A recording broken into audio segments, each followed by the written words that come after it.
ये कहानी ममता की है। बचपन से ही घर में ये एहसास दिलाकर पाला गया कि औरतों को बोलने का हक नहीं है। अरे ममता, जरा जल्दी जल्दी हाथ चलाओ। रोज ऑफिस में देर पहुंचता हूँ तुम्हारे कारण।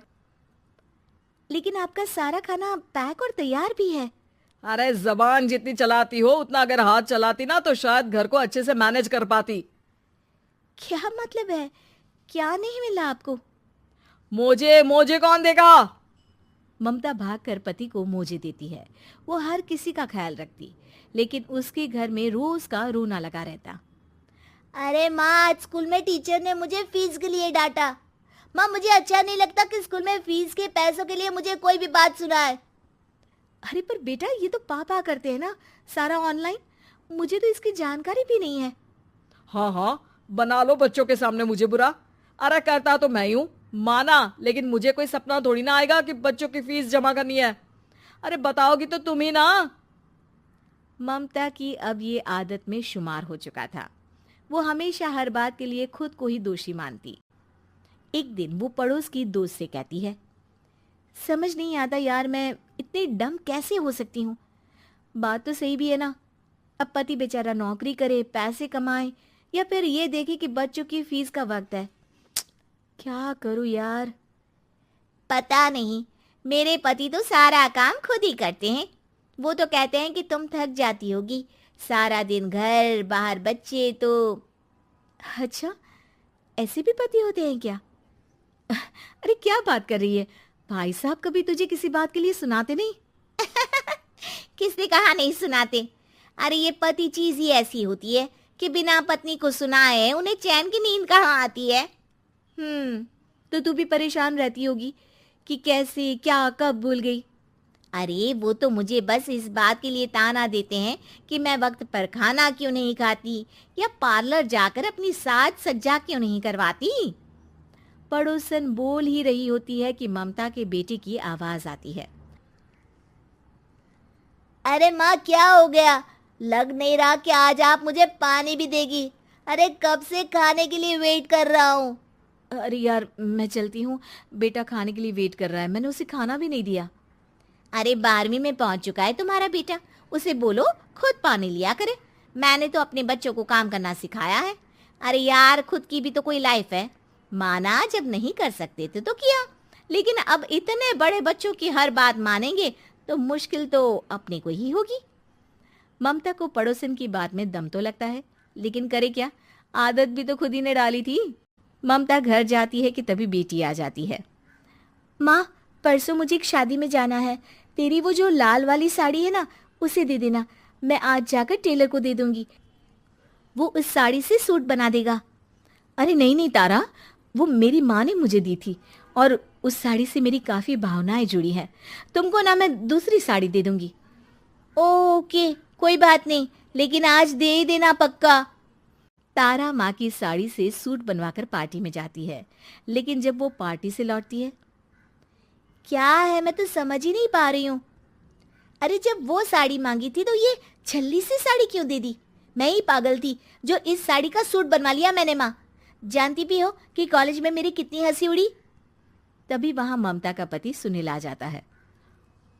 अरे गवार औरत, जब बेटी साड़ी मांग रही थी तो दे देती ना। अरे पापा, इनके तो इमोशंस जुड़े थे उस साड़ी से। ममता इतने सब के बाद भी कुछ नहीं बोलती। मेरी बेटी की बेइज्जती हो गई, मैं बिल्कुल बर्दाश्त नहीं कर सकता ये। मैं नहीं चाहता कि मेरी बेटी से कोई भी ज्यादा सुंदर लगे पूरे कॉलेज में।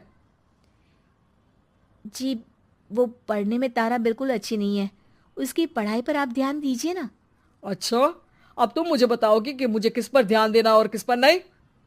रमेश जैसा ही ये वाक्य पूरा करता है, ममता की बेटी और पति उस पर जोर जोर से हंसते हैं। अरे ठीक है ना, पता ही नहीं चला कि कैसे वक्त इतना बीत गया। अरे कैसे पता चलेगा माँ, हम लोगों के पीछे जो तू बैताल की तरह चिपकी रहती थी, तुझे कैसे वक्त का पता चलता।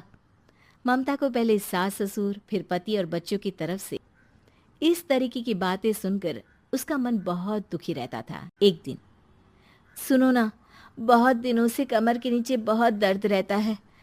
कल मैंने देखा तो एक फोड़ा था।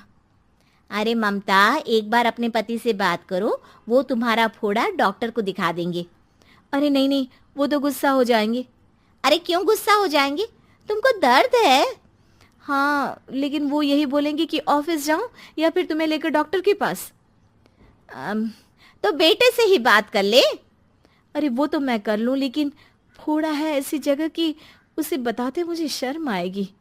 लेकिन कुछ ना कुछ तो करना जरूरी है ना। ऐसे कब तक फोड़े के दर्द से तड़पती रहेगी? अब तो सोच रही हूँ कि इनसे बात कर ही लूं, वरना दर्द के मारे कहीं मर न जाऊं। लेकिन शाम को, ममता, क्या किया तुमने आज? खाने के डिब्बे में कैसा खाना दिया था? दाल खराब हो गई थी। कब की थी? दाल तो मैंने सुबह ही बनाई थी, खराब कैसे हो गई? अच्छा सुनिए ना, मुझे कहना है कि अरे गरम दाल बंद करोगी तो ऐसा ही होगा ना। बेइज्जती हो गई सबके सामने मेरी। ऑफिस वालों ने ऐसा मजाक उड़ाया कि क्या बोलूं। कल से ठीक से खाना देना है तो देना, वरना खाना देना बंद कर देना। बाहर खा लूंगा मैं। ममता, जो पति से अपनी परेशानी बताने वाली थी, वो अब ये सोचने लगती है कि कल से पति को खाने में क्या दे। अगले दिन ममता थकी थकी सी हालत में, आप लोगों के लिए नाश्ता बना दिया है, खाना बनाने की हिम्मत नहीं है आज तो। रात भर सोकर थक गई है ना, इसीलिए तो खाना नहीं बना सकती। हिम्मत नहीं हो रही है, मैं बस सोने जा रही हूँ। बस मैडम को सोने का बोल दो, फिर देखो कैसे सोती रहती है। माँ, फिर वही पराठा सब्जी। अरे हमारे साथ के दोस्त एक से बढ़कर एक नाश्ता खाना लेकर आते हैं, आप तो बस।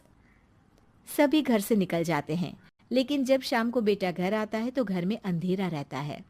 बेटा लाइट जलाता है। क्या माँ, तुम्हारा भी जवाब नहीं है बिजली का बिल बचाने के लिए?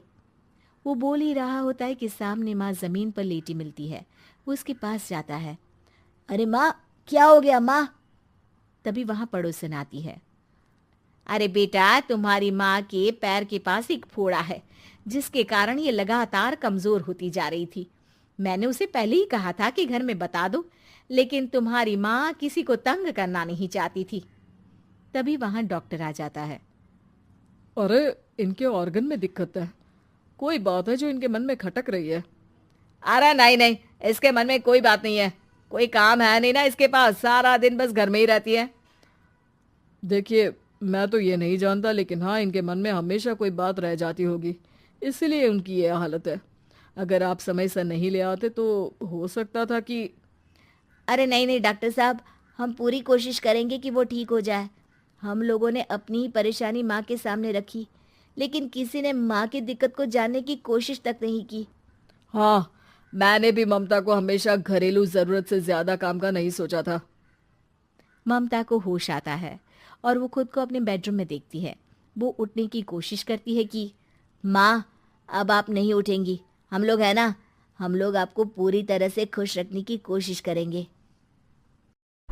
उम्मीद है कि आपको हमारी ये कहानी पसंद आई होगी। कृपया हमारे चैनल को सब्सक्राइब करें और सभी अपडेट्स के लिए बेल आइकन जरूर क्लिक करें। और हाँ, वीडियो लाइक और शेयर करना मत भूलिएगा। Bye bye.